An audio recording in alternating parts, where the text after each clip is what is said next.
Hello and welcome to the debate. I'm your host Rafae Iqbal, and in today's episode we'll be deliberating on the elections in the biggest democracy of the world. Of course, I'm talking about the US elections that are going to happen in 2024. It's election year all around the globe, as we witnessed the Pakistani elections earlier, then the elections in India, which followed by the elections in France, the United Kingdom.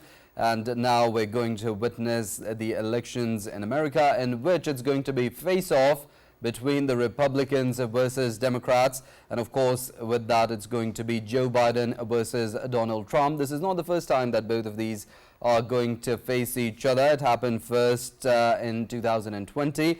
And of course, when we talk about the elections and how and what kind of elements are going to affect the elections in America, the voter preferences and what the voters are going to be focusing on. It comes as healthcare, education and immigration are at the top. But there's a different angle as witnessed in the elections in the United Kingdom, where the war on Gaza also was playing a major element in how voters were deciding who they were going to vote for, and also played key factors regarding voter sentiments, and of course how social media is also playing a role in global politics all around the globe. That's also an aspect that we are going to be discussing.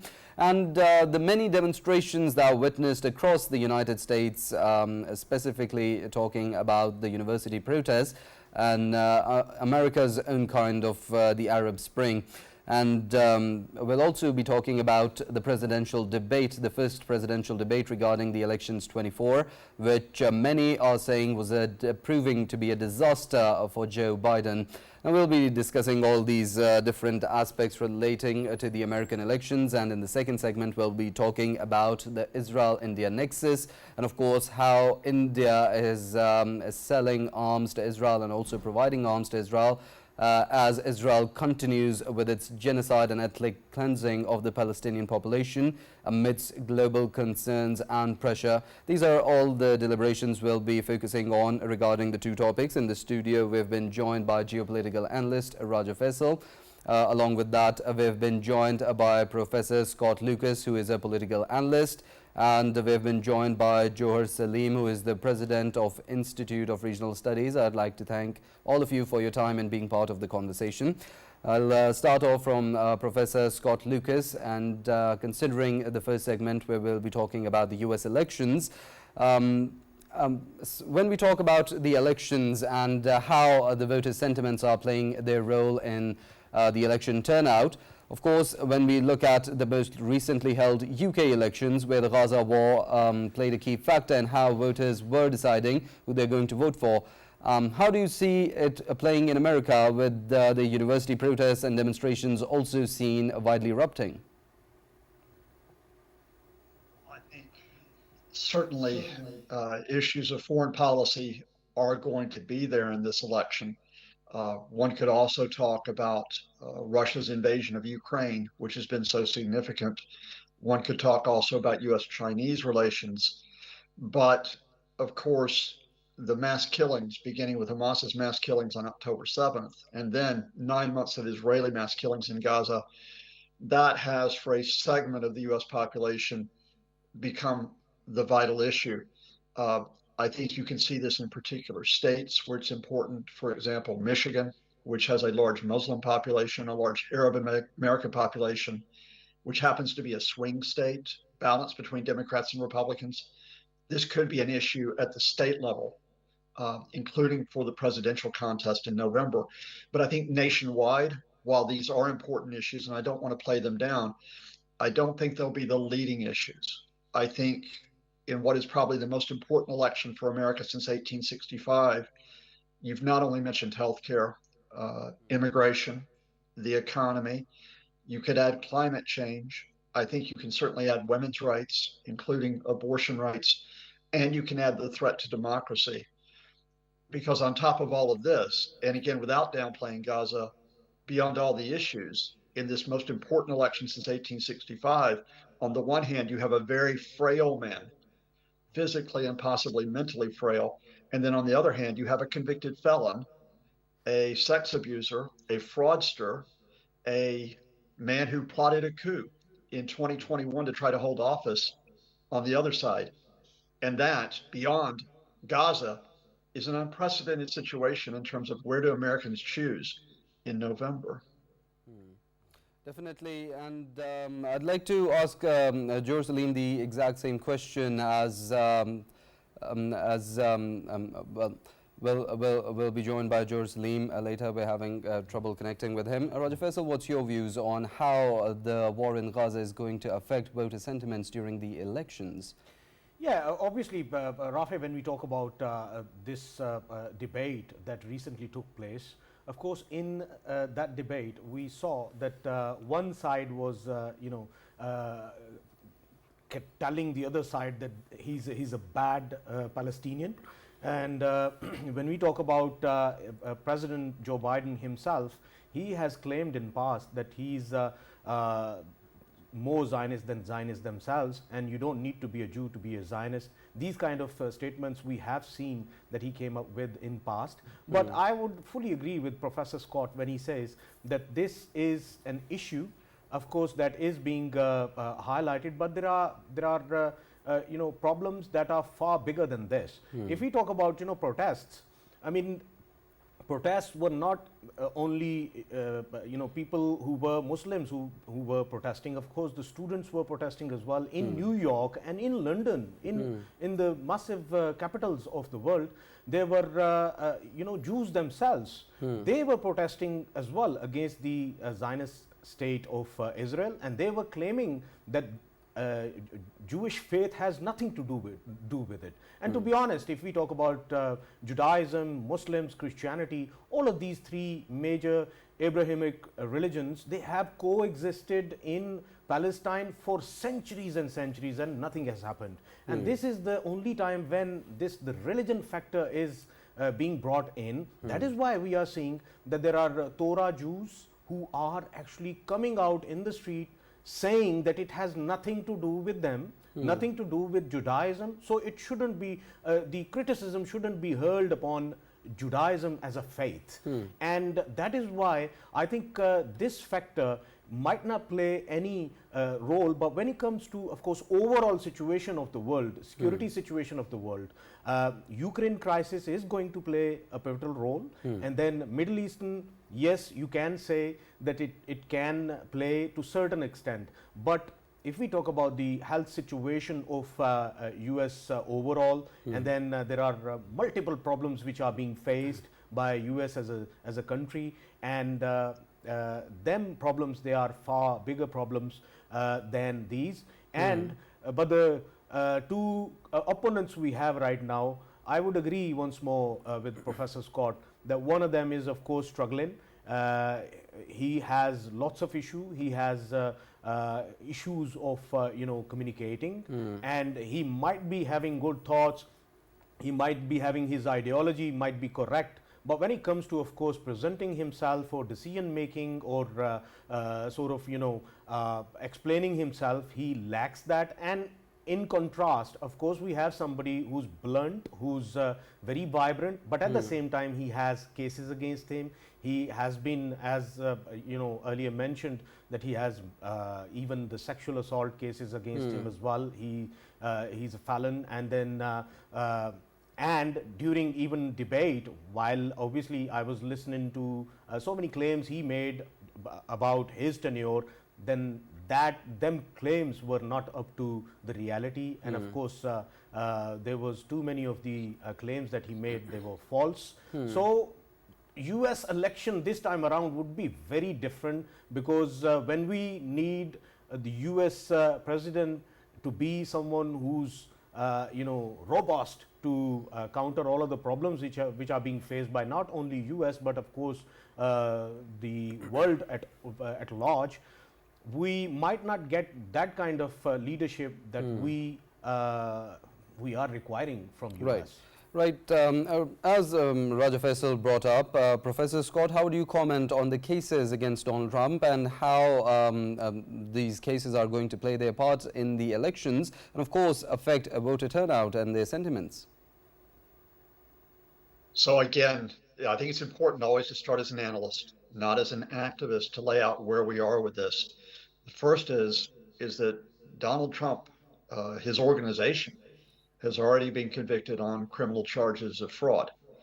That actually happened quite some time ago. Then, of course, we mentioned the civil case where he was convicted of defaming a woman named E. Jean Carroll. And the judge in that case said, yes, in fact, Donald Trump had sexually assaulted her in the 1990s, though, and that was a civil case. Now, of course, your viewers will know that there's the criminal conviction over his payment to the porn star Stormy Daniels just before the 2016 election, where he falsified business records. Now, that is where the 34 felonies come in. There are 3 other major cases which have another total of 54 felony counts. You have one case which has to do with effectively stealing classified documents from the White House and moving them to Florida. You have a state case about trying to overturn the 2020 election. And then probably the most prominent case is the federal case of trying to defraud the American people by trying to overturn that election all the way up to the Capitol attack on January the 6th. Those cases are unlikely to make it to trial before November because of the Trump tactics of just delaying them.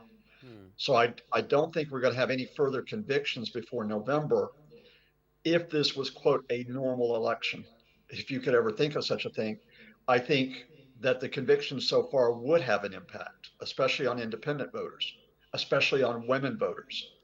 But because the oxygen is being sucked out of the room now, because of the issue of Joe Biden's state of mind, and because no one is really focusing on Donald Trump's state of mind, let alone the convictions, I hate to say it, but I think Donald Trump politically, unless Biden steps aside, is going to get away with it. Professor Scott, with your permission, I wanted to obviously, I had a question as well related to, if not Joe Biden, do they have other names as well within the Democrats? And we have been obviously listening to these vibes that before the next debate, which is going to take place in September, of course, there can be a name change. It can be, Kamala Harris who might come forward. But do you think that that would take place? Because in recent speeches, speeches made last week by President Joe Biden, he is in no mood to, of course, step back.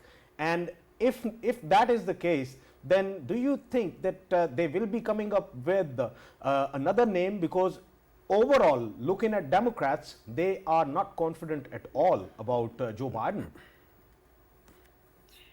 I think this is an unfolding political tragedy for the country with many levels.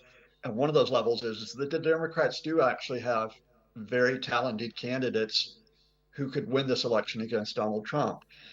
You mentioned the vice president, Kamala Harris, who, of course, remember, the first Black woman to be vice president, the first Asian American to be vice president. She's quite capable. She's been part of an administration that has this very important record, the most important since the 1960s.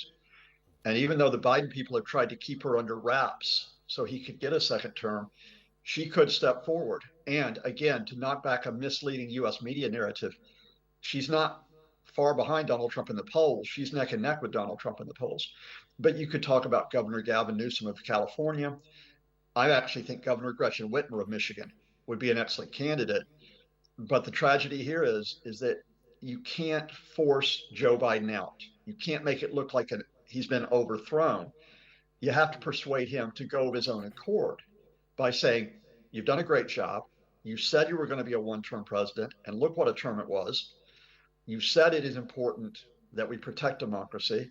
With all respect, we don't know you can make it to November, and you're opening the door for Donald Trump to be an autocrat. Please step aside. And that has to be done sooner rather than later, not because of the debate in September, but because you've got the Democratic National Convention in August, and you have to have that replacement candidate established before the convention so that you unify around that candidate, their personality, their profile, their policies, and their ability to take on the lies of Trump on a day-to-day basis. Professor Scott, one obviously question related to Europe itself. First of all, just wanted to congratulate your country on successful elections, and of course, Labour Party, getting back in the office after a long time. And of course, there are many sort of elements that has contributed to this massive win by Labour Party. At this hour, of course, I have been getting vibes that the coming Labour government in the office, the very first thing they would be, of course, looking after is whatever is going on in Ukraine, because Ukraine as a crisis, it has affected not only UK but the whole Europe as well, in terms of energy crisis and in terms of inflation and in terms of many other aspects of day-to-day life. Do you think that the UK government this time around, they will be coming up with a solution pattern that they might apply to talk with Russia on the issue of Ukraine? And if so, then where would US be standing in coming future? Reason being, largely it is perceived as the impact, the immediate impact of Ukraine crisis is not actually extended to any other country than Europe as a continent itself. So do you think that there will be a sort of solution in coming days, and it would be impacting the election as well? As we have seen one of the statements coming from from Donald Trump, in which he has claimed that as soon as I come back into the presidential office, the Oval Office, then I would be proposing a solution to it. And in response, of course, we saw one of the statement coming from President Putin as well, saying that I would have to, of course, see that, and of course he would be willing to sit down to negotiate as well. So how do you see everything playing in coming future? Wow, what a great question. Let me go level by level. The first level is to talk not only about the country where I lived 40 years, which is the UK, but the country where I moved to in March, which is Ireland, which is also stuck with a center government, a very stable government. Talk about France, which has pushed back the hard right last weekend, somewhat unexpectedly. We'll see where that goes. But I mentioned that, and of course the UK, because in a sense, I think you do have the adults in the room in terms of where we go next on these issues throughout Europe. Let's talk about Ukraine, because the second level here is, and I've got to be very honest with you here, is we're not going to get a solution because cut through the propaganda, cut through the spin. Vladimir Putin does not want peace talks, not as we would think of peace talks. What the Russians are actually saying here is, look, we'll go to the negotiating table if you agree in advance that we get the territory that we seized from Ukraine since 2022. And the rest of those four regions, in other words, territory we don't even occupy, and Crimea, which we seized in 2014. In other words, you have to agree to split Ukraine and give us almost 25% of the country. You have to agree that Ukraine cannot maintain a military to defend itself if we chose to attack again. And you have to agree that NATO cannot come to the assistance of Ukraine. Those aren't negotiations. That's an ultimatum. When the Turkish president, President Erdogan, offered 2 weeks ago to negotiate in a reasonable negotiation, the Kremlin turned it down flat. So if Russia's not going to negotiate, what does the UK do? What do other European countries do? What does Pakistan do? And that is, you're going to see over the next 3 days, we'll start with NATO, where you have the NATO summit that will commit additional military assistance, logistical assistance, supplies, intelligence for Ukraine. You're going to see individual countries pledge more support to them to keep them from being overwhelmed on the front line by Russia, and to take the fight to the Russians by hitting the Russian facilities that are supporting the offensive. Let me just add one thing to you in Pakistan, because I have to say this from a personal point of view. When we talk about we want peace, we want a solid policy on Ukraine. Yesterday, the Prime Minister of India, Narendra Modi, you might have noticed, went to Russia. And you might have noticed, gave Vladimir Putin a hug.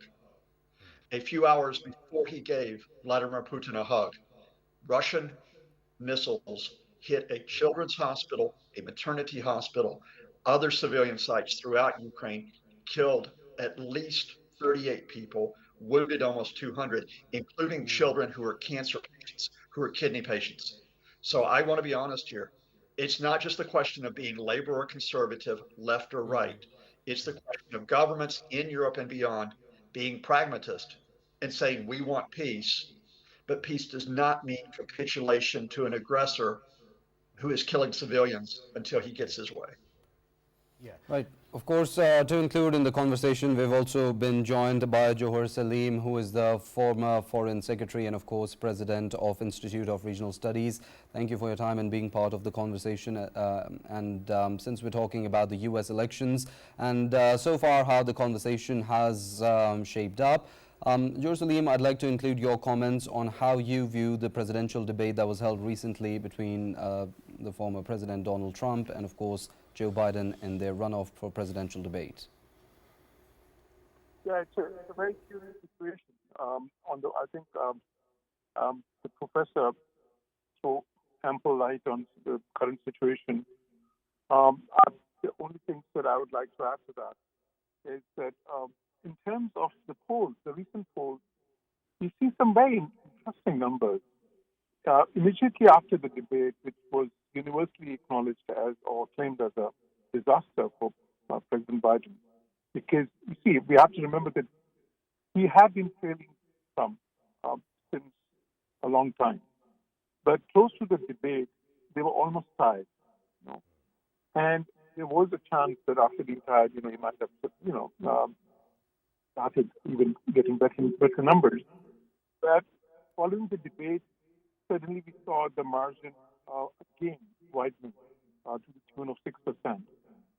And that of course, that created a panic amongst the Democrats, and there's still a lot of pressure mounting on President Biden to withdraw, as has been discussed. But some of the numbers, for instance, if you talk about the battleground states like Michigan and Wisconsin, the latest numbers that we see, actually Biden has again, he's got better numbers than Trump there now. If you talk about the swing states, the margin there has been narrowing as well. Because you see, the U.S. elections is always decided by the battleground, the results of the battleground states or the swing states. Because most of the states in the U.S. are either Democratic states or Republican states. So the parties don't even try to change the situation there because it's almost it's not possible generally. So you focus on the battleground and the swing states. But then, but when all this is happening, the almost funny thing is that his home state of Pennsylvania is now giving him the worst numbers. Like there, the difference between President Trump, who's got 51% of the support as per the recent polls, while Biden has got just 44%. So that is, it's all very interesting. On the one hand, there's a lot of pressure on President Biden within the party because people were shocked by the performance during the debate. It was not that Trump outperformed. I mean, Trump was his usual self, and a lot of observers were saying that he was, exaggerating, perhaps, like Biden was saying in some belief that he was lying and all that. But if Biden had been sort of in his usual form, then he would have been able to, literally sort of, exposed those exaggerations or those half-truths or whatever. But he was totally not able to do that. In fact, the performance also suggested that he was probably not in the best of sort of, health faculty. So that is the situation now. But how I see it playing out, I think it would be hard to see Biden dropping out, particularly since the numbers have started improving again. Now, you see, other than if you talk about the states, that's one thing. The other thing is, how about the groups of population? So basically, the certain, like 40% of the people perhaps are, they are diehard or at least they are like very stable Democrats, and an equal number would be very stable Republicans. So again, the elections is decided by independents, so to speak. So within independents, Trump was leading the poll, by a significant margin. But as for the most recent poll, are now tied, amongst the independents, and that's quite significant. But what I see is in the coming weeks, prior to the second debate, probably the pressure might mount significantly more on President Biden, but it will all depend whether if there's some substance to the sort of to all those rumors and speculations and sort of that he is actually having some serious like health, particularly some health neurological issues. If that comes to light, then everything changes, of course. But short of that, I think it will be hard to see him dropping out, particularly since the numbers have started improving. At the end of the day, I would call this election not an election between Biden and Trump. This is an election between Trump and the anti-Trump vote, in the U.S. Because, that is what the election is all about. And the anti-Trump vote just wants to see a candidate who is sort of, like at least a stable candidate who they can vote for. And for the time being, Kamala Harris, okay, we've seen that in terms of when the polls were conducted as to who would be, on a one-on-one sort of, match against Trump, who would perform the best. Kamala Harris was perhaps she came out the best in that regard, just trailing by 1%. The others, like Governor of California and the other governors, Governor of Michigan, they were trailing by 5, 6, 7 points. But the point is, Kamala Harris would be also difficult to see her being elected as the president because, first of all, no woman has been ever elected president in the U.S. So that is one thing. Then her ethnic background as well. And sort of, so there has to be a lot of first combined. And we know how Hillary Clinton, who actually was basically 10 points ahead of Trump during a major part of the campaign. Those two were contested. We can further talk on that, sir, related to that. And with your permission, Rafae, once more I want to go towards Professor Scott Lucas, because earlier he mentioned something that was very important, that was related to, of course, Indian Prime Minister Narendra Modi having a hug of President Putin. And of course, if we overall look at the picture, there are many aspects to them pictures as well coming from Moscow yesterday. Very important thing is, Professor Scott, it is being termed as the most important year of this decade. Reason being, we have seen a lot. This decade actually started with the pandemic, and then there were several problems, and then that led to, of course, conflict in Ukraine. Then, of course, we are seeing a constant conflict in Middle East as well, and of course, conflict is brewing in Yemen as well.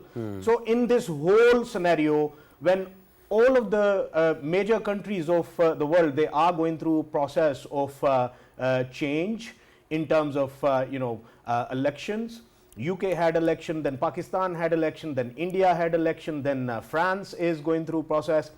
Then of course we are going to have, we are heading towards US itself getting an election. So can we, in this whole context, can we see a sort of major shift in the world order of the coming years? Because we have gone through a lot since the start of this decade. So can we see any sort of change in terms of how the world should be run in coming years? I'm asking this question from you because I have always considered you as a geopolitical guru, and I am your avid follower on your social mediums as well, because I learn a lot from you, sir.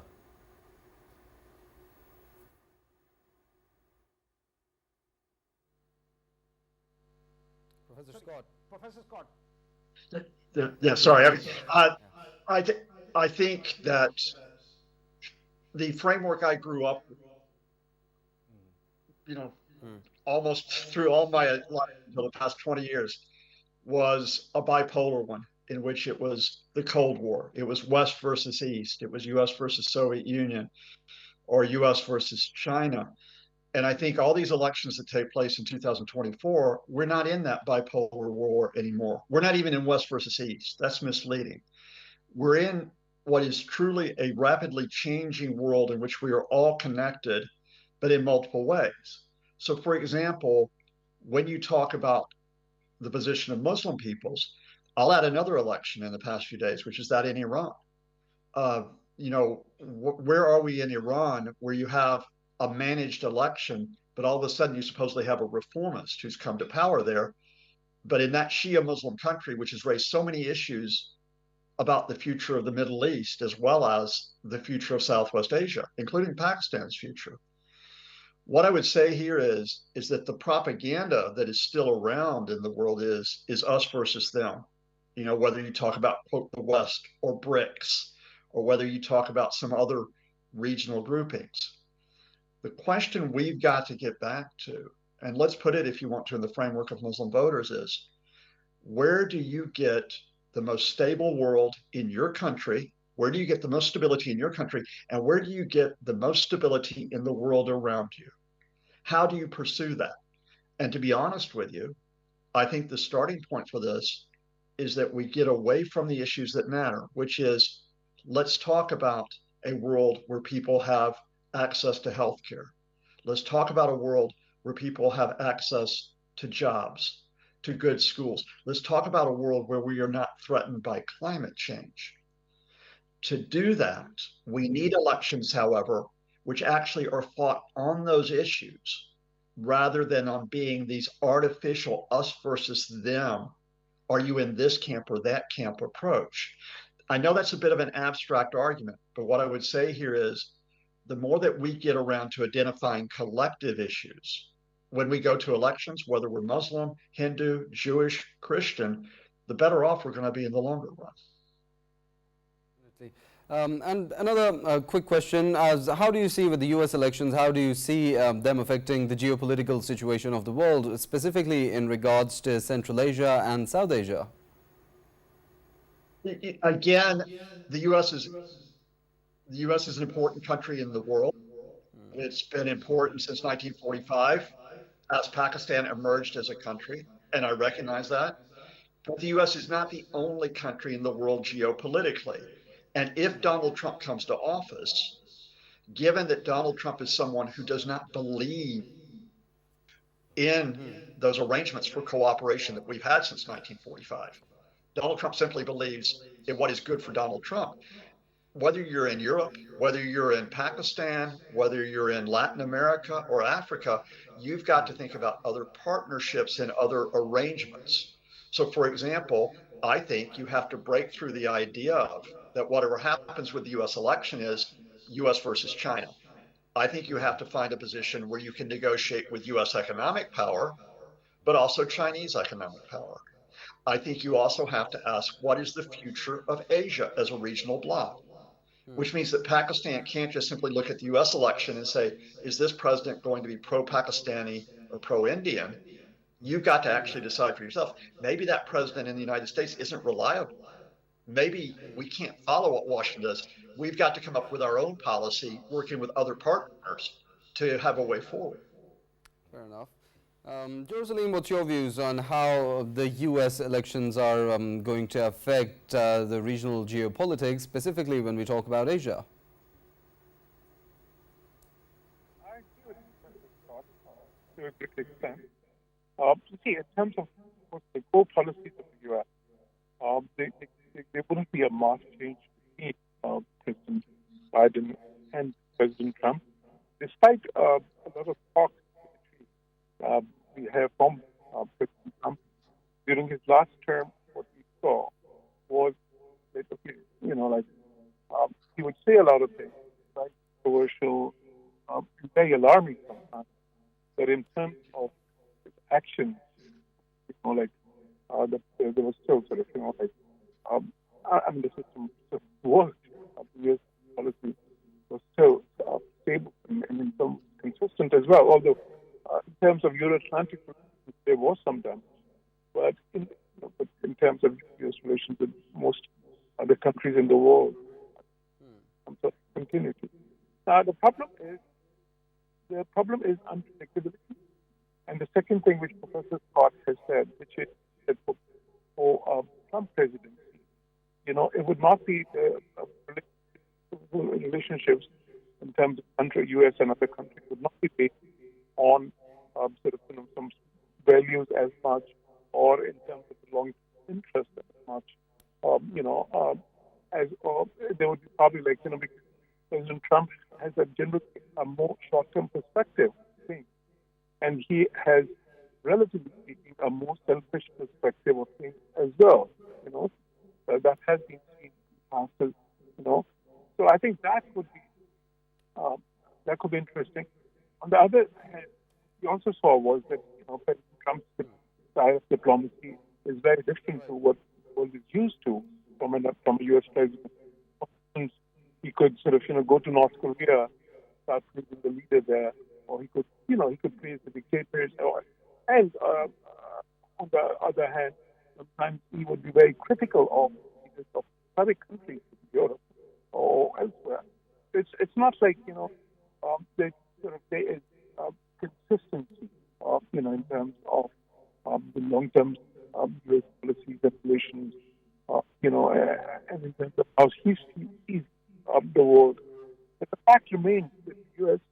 administration, whether it's under Trump or it's under President Biden, the system is so, the institutions are so strong there that even a president who's mercurial and even a president who is very unpredictable and perhaps a great shallower than Right, of course, Jauhar Saleem, a very valid point made. I'd like to thank both of our guests, Professor Scott Lucas and Jauhar Saleem.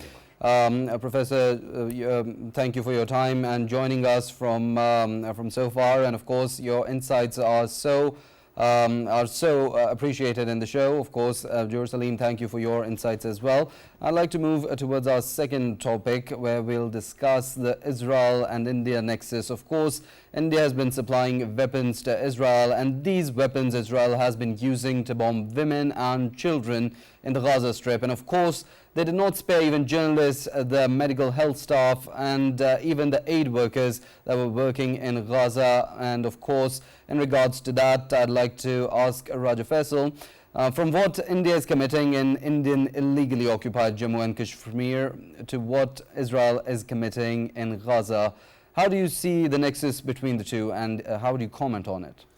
Yeah, Rafae, when we talk about India and Israel, both of the countries, currently India is being ruled by, of course, Hindutva ideology. And of course, we know that RSS, Rashtriya Swayamsevak Sangh, is being considered as the actual power hub of India today. And of course, their political faction that is considered as BJP, they are in the office since more than 10 years now. And since then, of course, there is a modus operandi which is being applied by India on Muslim countries, including Pakistan, and their position in Middle East, owing to the fact that they have increased their relations with Israel, especially since a decade. They have been, of course, procuring lots of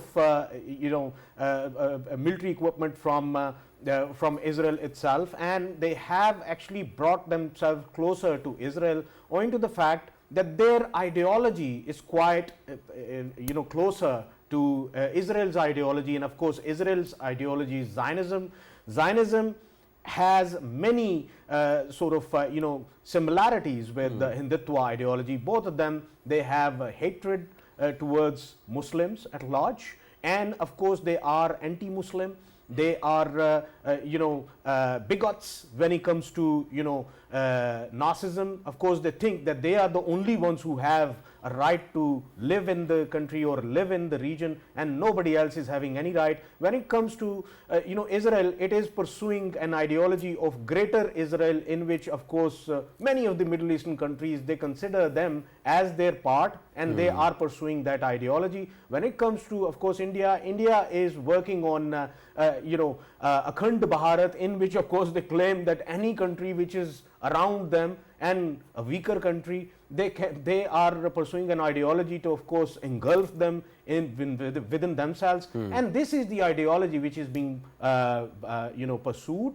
And if we talk about they sending arms to Israel in this current genocide which is taking place in Gaza. Of course, by Israel, it is being implemented in Gaza, and that genocide has a lot to do with India as well, because India has been sending, I was going through the numbers, 27 tons of ammunition to Israel from Chennai. From Chennai's port, they sent 27 tons of ammunition, which is being dropped on, of course, Gaza, and women and children. Women, children, elderly, innocent people, they are being, slaughtered in there. And of course, India has a lot of the role to play behind the curtains. And if we talk about, India having relations with Israel, Adani Group, they are playing a pivotal role when it comes to,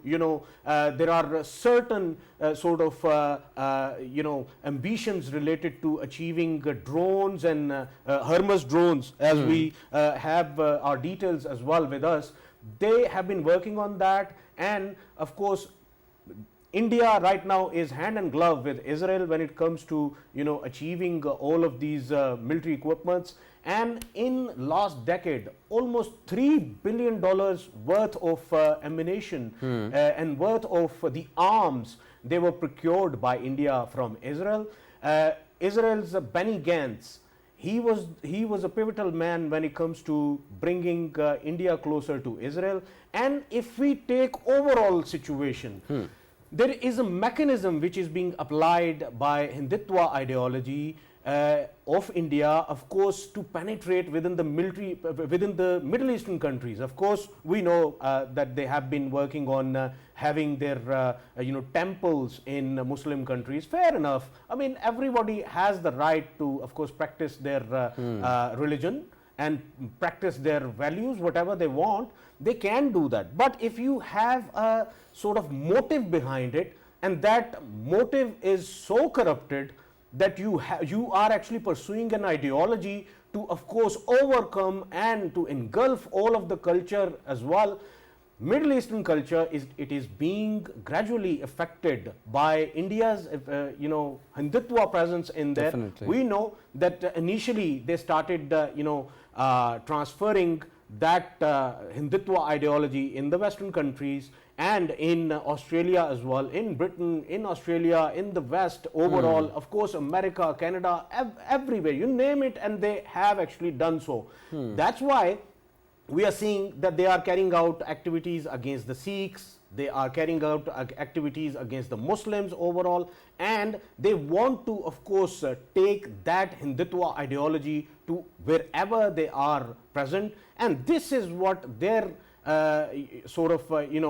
modus operandi is, that is being implemented in the Middle Eastern countries. Very recently they have been doing it, and now the true colors of Hindutva ideologies are being seen in there. They want to, of course, engulf and corrupt the culture, the Middle Eastern culture at large. And Rafae, one more important thing. People, I have been, of course, doing the research on that how many people, because if you go through the social mediums, there were many Indians who follow Hindutva ideology. They have been claiming and they have been begging Israeli government that they want to actually join hands with them against the Muslims in Gaza. So they want to volunteer for whatever is going on in there, and they want to actually fight against the Gazans for Israel. So which are already outnumbered. Yeah, I asked myself whether there are few people who are being accepted for that or not. Very recently we saw that there were Indian Ministry of Foreign Affairs, External Affairs, they are actually coming up with the numbers. They are actually presenting them with a number that 100,000 Indians are ready to come to Israel for certain jobs which were being carried out by the Palestinians in past. Of course, there are many Palestinians who have been working for Israeli companies. If they are gone, then of course Indians can, of course, take their place. So there were 90,000 Palestinians who were working for, of course, Israeli companies. Now Israel is being offered by India itself, the Hindutva ideology, that we are here to always extend help. This is the number of people we can send anytime, and that has been agreed upon. And of course, them people, 100,000 people, what we're talking about, I mean, all of them, they are not getting straight away into jobs. Majority of them, of course, would be the ones who are volunteering for being part of this rogue military IDF, and they are going to be part of that against the Muslims of Gaza, against the Muslims of Palestine, and of course the havoc which has been created by Israel, the Zionist state Israel, of genocide which is being committed by them against Gaza. Of course they are going to be part of it. So this is the whole nexus which is being carried out by today's Hindutva ideology, and of course they are hand in glove with the Zionism, and they are bringing this menace against the Middle Eastern countries at large. Well, it's such a shame, Raja Faisal, that at times when the entire world community has their hearts with the Palestinians, there's the Indians that want to be a further burden on them and add more to their suffering. And of course, we hope sanity prevails in India, but if it doesn't, we hope the international community can persuade India to stand on the right side in this conflict. With that, we'll conclude all that we have from the debate. Raja Faisal, I'd like to thank you for your time and being part of the conversation in the studio. We'll see you same time tomorrow. Till then, take care.